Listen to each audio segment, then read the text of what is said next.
Alright, so I became a full-time producer at 23 with 120 million streams, making 10K a month. In this video, I'm going to walk you through what I do if I had to start over so that you can just copy me and not have to rely on luck. Now, let's get right into the value. So the absolute first step that I will do is to fix my socials.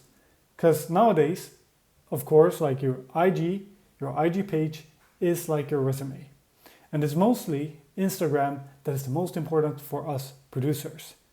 So what I realize is that it's not so much about what you have on your socials, it's more about what you don't have. So the first thing I do is that I make sure that I remove any typebeat visualizers like super typebeat artworks, any black screen recordings, I would remove that.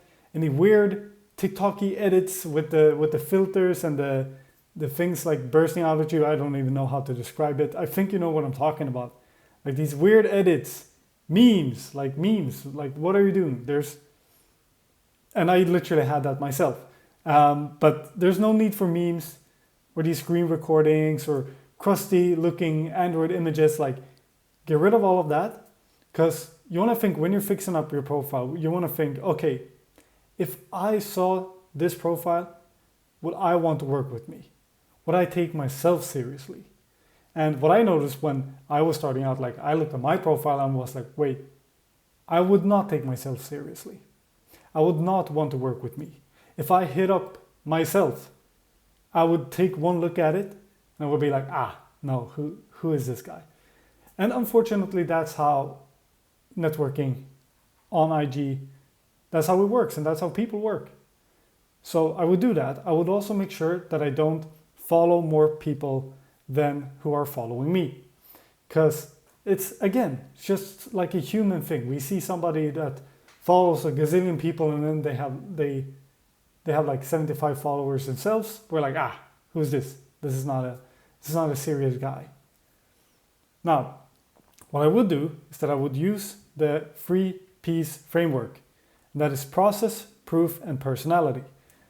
And I would use that to build a clean and aesthetic IG profile. Now you might be wondering, okay, what is process, proof, and personality?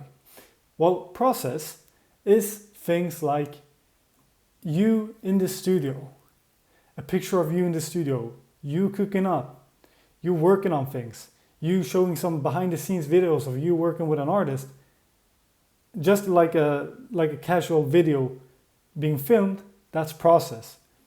Then proof can come in different shapes and forms. I would consider the main proof is, of course, placements, releases. If you have records on the charts, you are platinum, that is proof. The first version of proof. Now the second version of proof, that is your music. Now, when you're just starting out, you might not have the placements and the plaques and you don't have those things. Then the first version or the last version of proof, which is your beats, that's going to be your proof. Because hopefully at this point, if you're really serious about making a living out of this, you have good beats. Then personality, that's like lifestyle images. And this doesn't have to be all that serious. I'm going to show you a couple examples in a second, but it doesn't have to be that serious. You can just be yourself, have a few pictures of you doing other shit than just being in the studio. And you want to use these 3Ps to build a clean and aesthetic IG profile.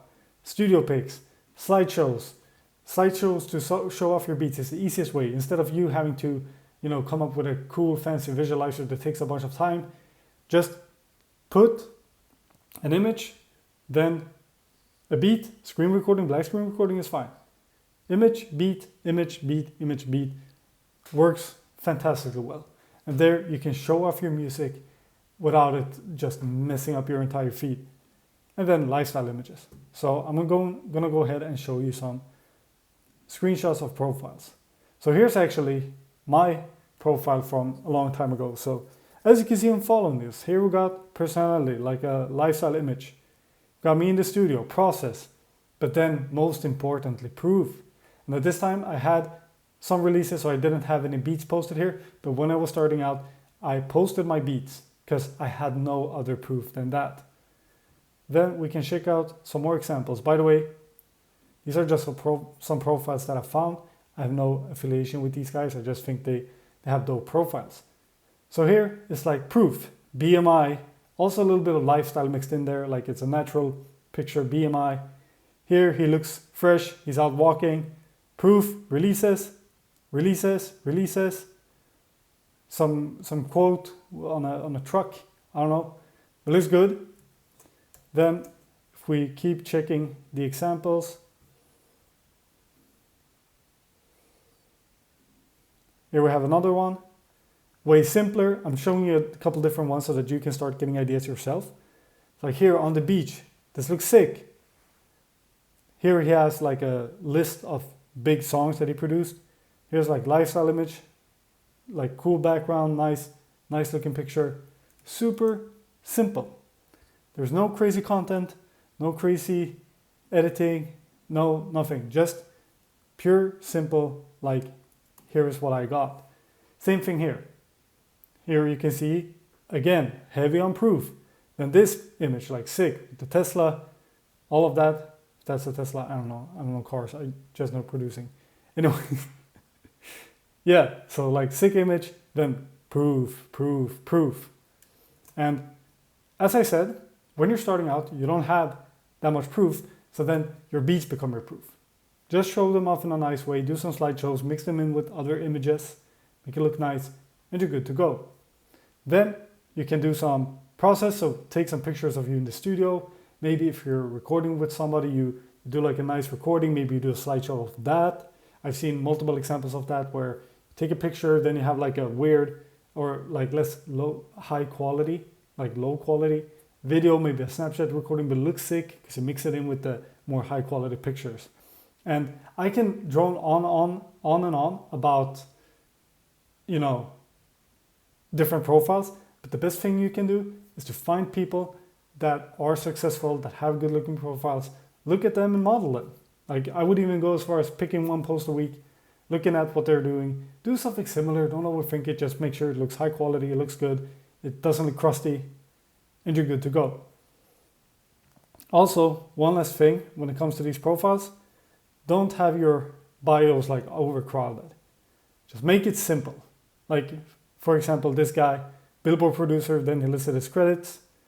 This guy, similar thing, or he actually has nothing. He just has the musician, then a link. Then when you go to the link, it's a link to a bunch of big songs.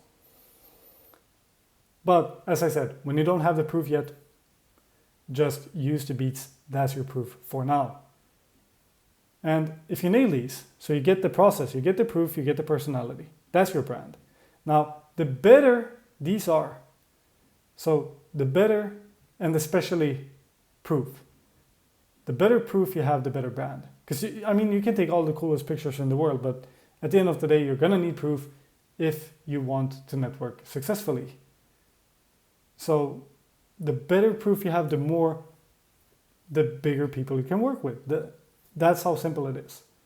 So in the beginning, you might not be able to work with a lot, but you will be able to work with some just from the fact that you have good music.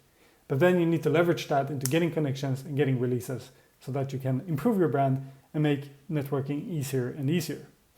By the way, if you want a copy of this Google Doc and to learn more about producing full-time, then I'm sharing it for free inside of my community.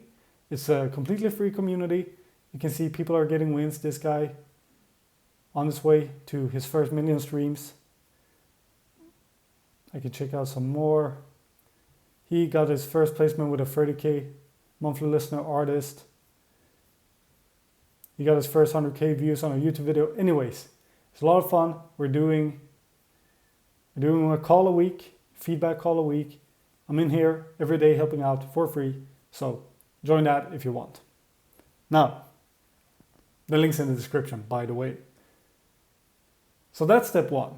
Step one is fixing up my profile, looking good, looking presentable, showing off the proof that I have. And then once I have that, then it's time for step two, which is networking. But I want to call this something else. I want to call this soft networking. So what a lot of producers nowadays do is that we just, for some reason, think that, okay, if I just spam a bunch of people like, yo, shit, fire, and just do that for long enough, it will work. I mean, of course, like, I'm not saying it doesn't work. There's people who've seen success with that. Personally, I haven't. Because whenever I've done that, just be like, hey, I'm a producer, I got beats, use them. It hasn't worked out for me. But what has worked out is soft networking. And what I've seen work for a lot of the guys that I'm working with as well is this approach. So what is soft networking? Well, soft networking is, instead of just going around spamming people, asking people to use your stuff, you actually build real relationships with people. Because if there's one thing I noticed after producing for 13 years, after going full time, after making it my career, it is that the music business is a people's business. It's all about people. It's all about who you know and if people like you or not. Like, really. I've seen people who had amazing talent, amazing skills, but they were just insufferable to be around. And people didn't want to work with them. People didn't like working with them. And when people don't like working with other people, you have a much harder time than if you are liked and if people want to work with you. And the reason people want to work with you or not, like, it's not gonna be down to how cool or how good your production is. To some degree, yes, you need to have a baseline of quality. But once that quality is reached, it's all about who you are, how you network, how you move, how hard you work. After that baseline is reached. Because to be honest, like, the quality needed to make a career is not that crazy high. It just needs to be good. So you want to find small artists who are almost at your level. Maybe they can be a little bit above, but most importantly, you want to find them through looking into big artists, and you want them to be connected to these bigger artists somehow. So the way that you can do that is look at big artist following. Now, if you go to the biggest artists, like world artists, yes, it might be hard to find who they're following because they're not usually not following anybody. But there's other ways. You can go to Genius, you can look at who produced the records if you want to connect with producers, or you can just go to a little bit smaller artists like a 500k plus monthly listener artist. They will most likely be following people. Then you check who they're following. You find people who seem small, accessible, and just one teeny tiny step ahead of you. And then you build relationships with them. And the way you do that is by showing love first, before you jump into DMs saying, hey, I got yo shit fire, twin, some shit like that. Like, before you do that, or don't do that at all. But before you start DMing, show love first, like, build relationships naturally. So go on their feed, check out their profile, like, check what they got going on. Then you find a post that stands out to you. Maybe it's a release, maybe it's a quote they said in one of their posts, and you leave a specific and genuine comment on that. If it's a compliment, even better. Then you can also do like story reposts. Let's say, for example, you go on a guy that's one step ahead of you and you see that he just released a song with an artist. Maybe it's his first bigger release or whatever. Then you go to that post and you repost it to your story. You tag him, you say, congrats on the release, bro. That's a great way to start building a relationship. And this is something I've done myself. This is something people have done with me as well. So I'm gonna give you some soft networking example. This is me, this is a friend of mine. But for example, he commented on this artist's post. This artist then liked the comment because he left a specific comment. The artist liked the comment, responded back, and this artist has like 33,000 followers. So that's pretty, like, way above his weight class.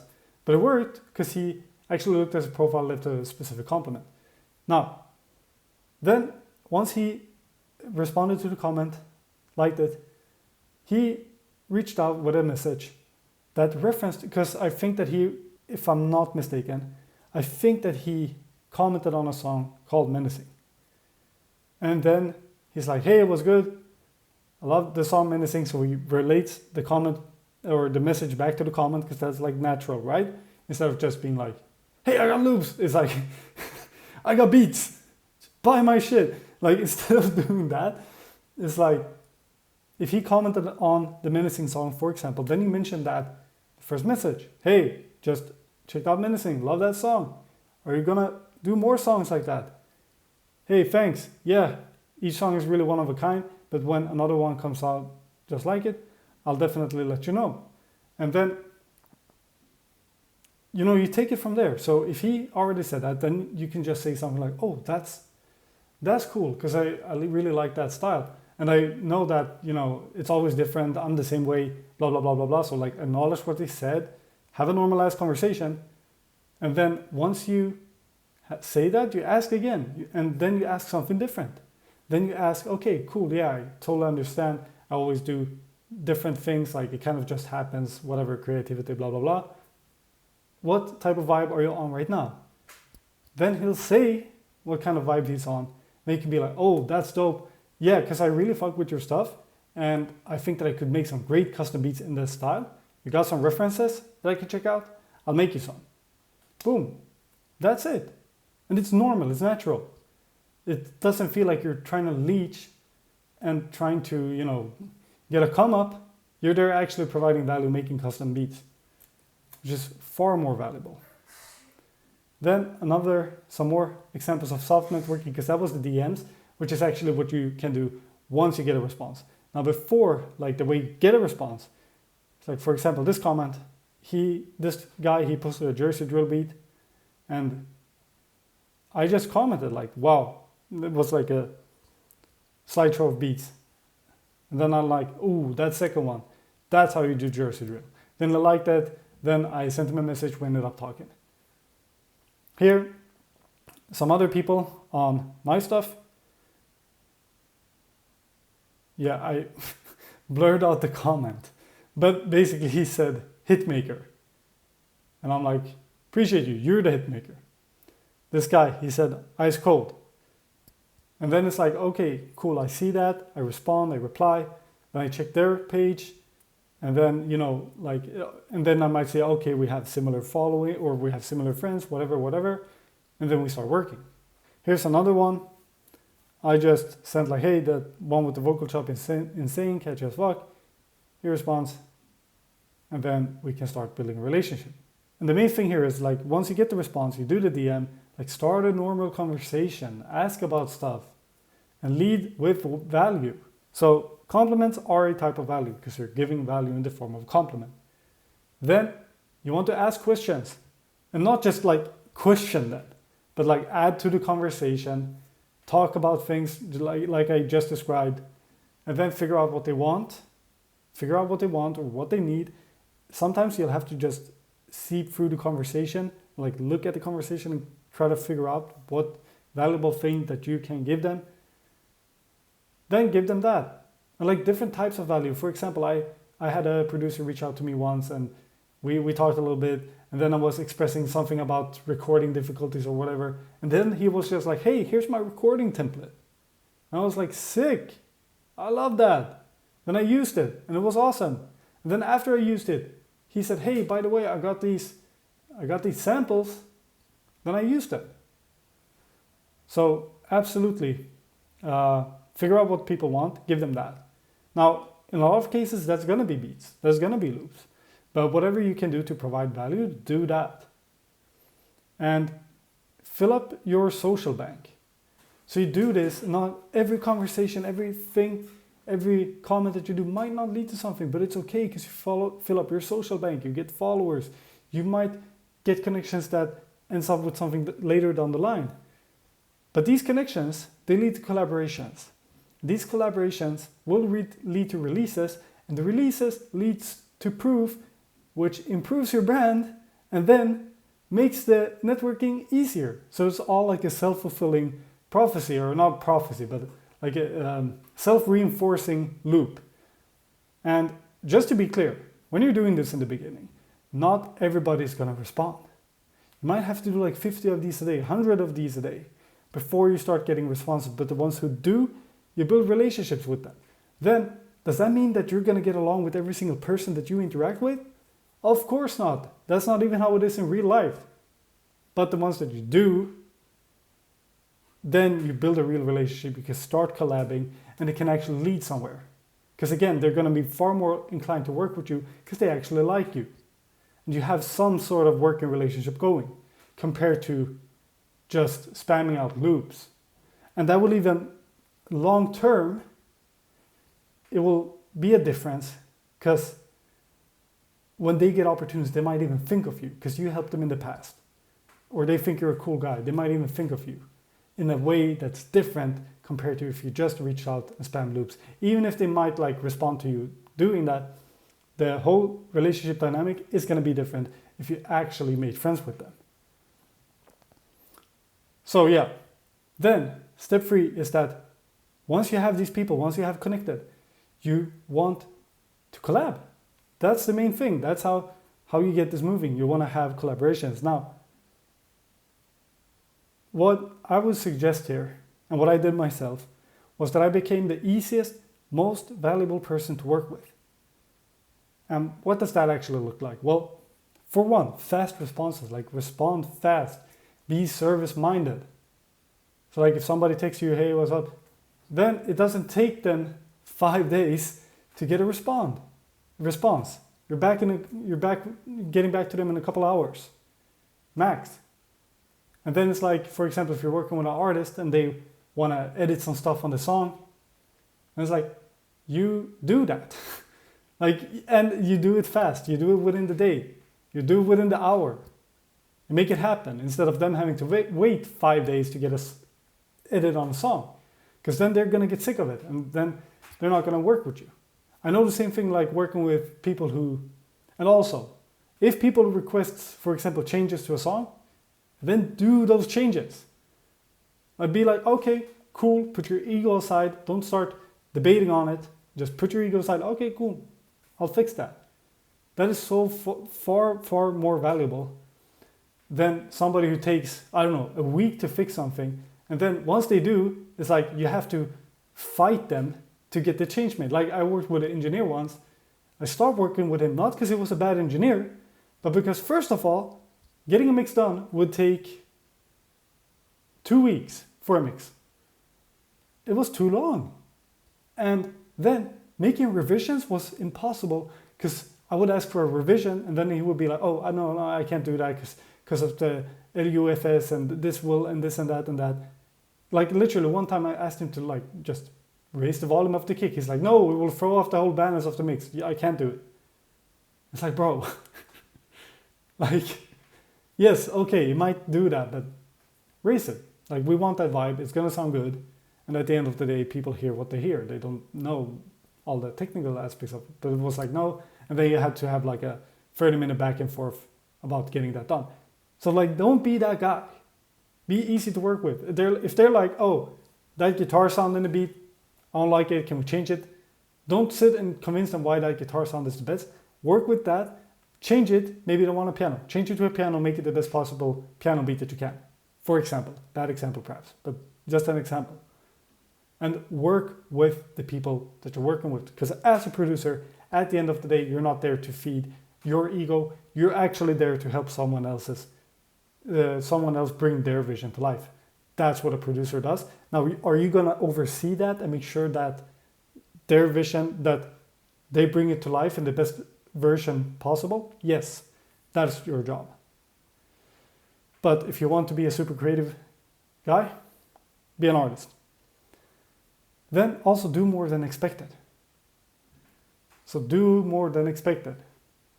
And what I mean by that is like, if you get a song back from an artist, do some edits, make it better. Like even if they end up not liking it, like try and make it better. Work with their vocals.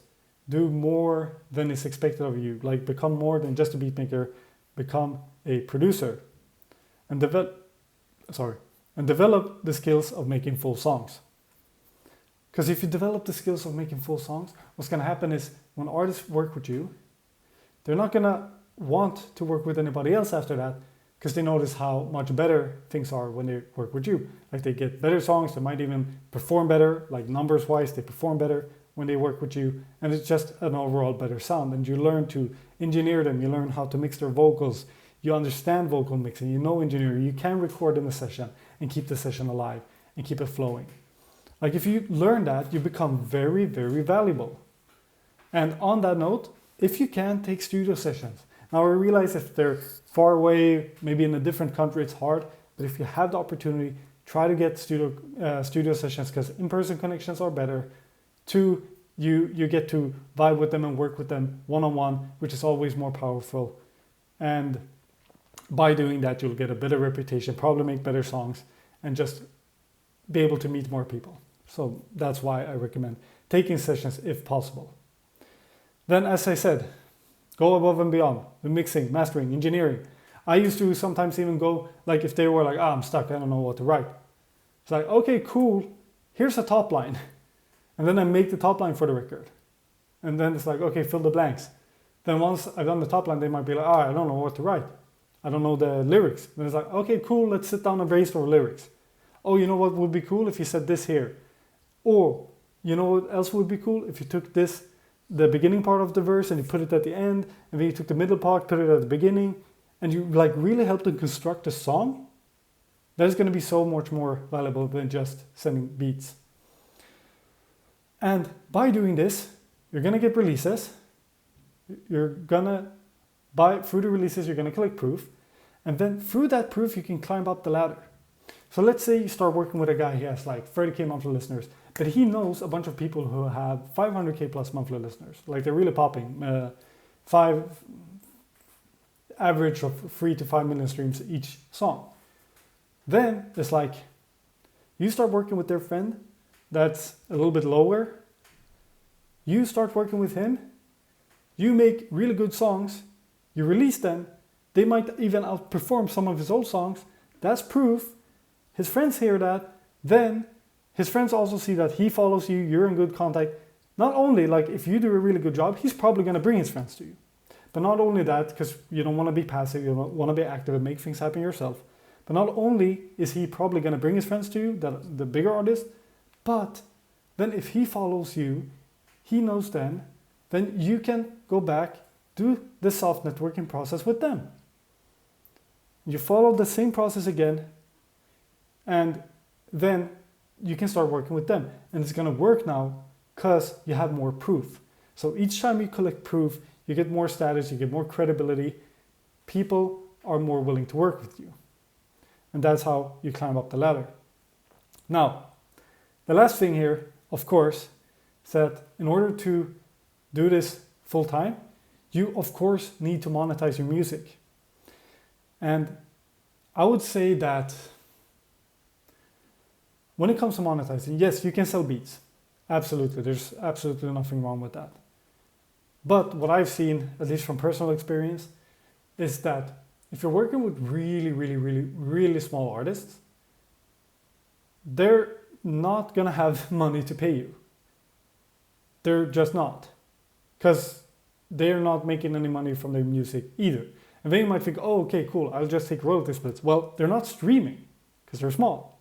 So you're not gonna make any of the royalty splits either.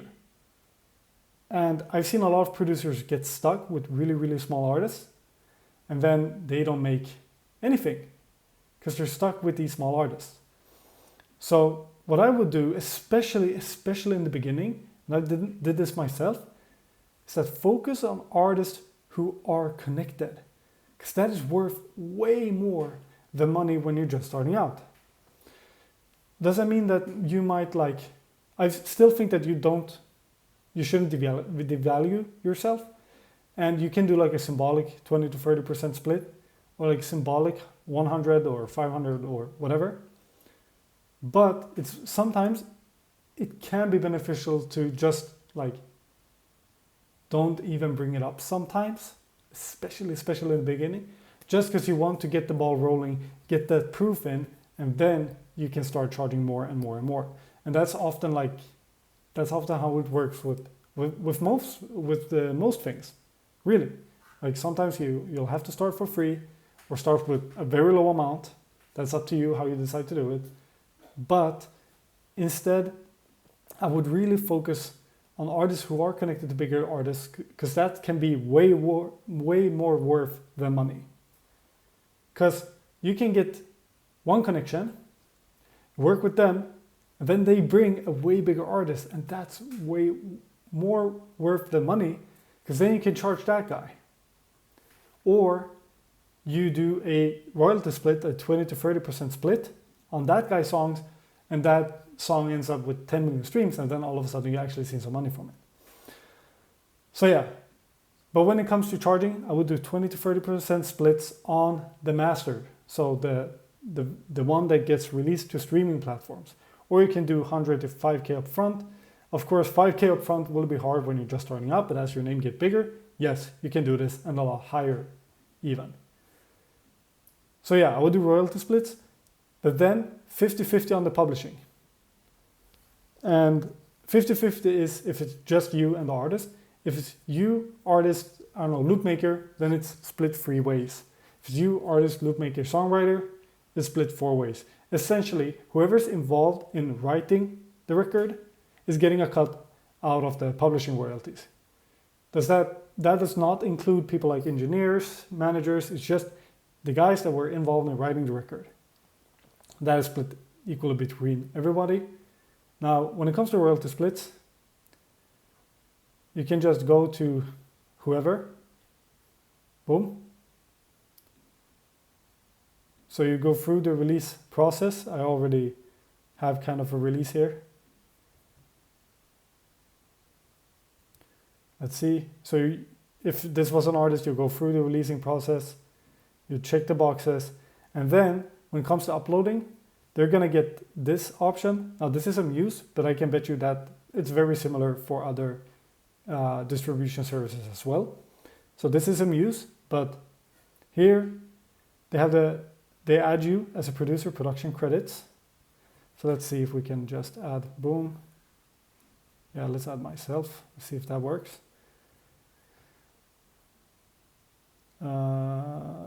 Yeah, boom, added. And then you have the option to add a split. So then they can add a split. Typically what happens is that you'll get an invite to your mail, you'll accept the invite, and then you have a split on the record. That's how you get that set up. And that's something that you set up with the artist when they're distributing the record, unless you're the guy distributing it. So that's how you set up the royalty splits. Now, how to set up the PRO? It's going to be a little bit different depending on where you're at. But what you can do is that you just look up the PRO for your country, like literally Google it. Read up on the different performance rights organizations, that's what this stands for.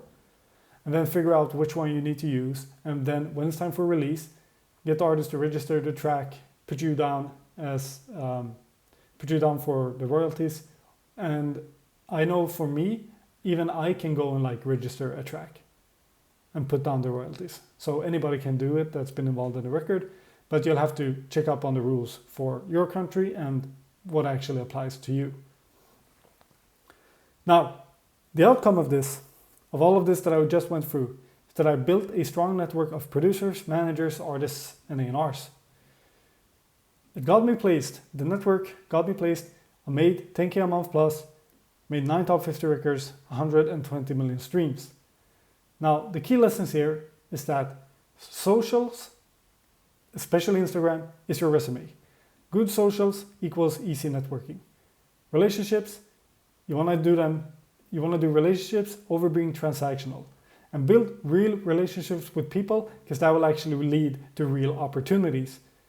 Then you want to over deliver like crazy, provide great service, do more than expected, aim to be as valuable as possible.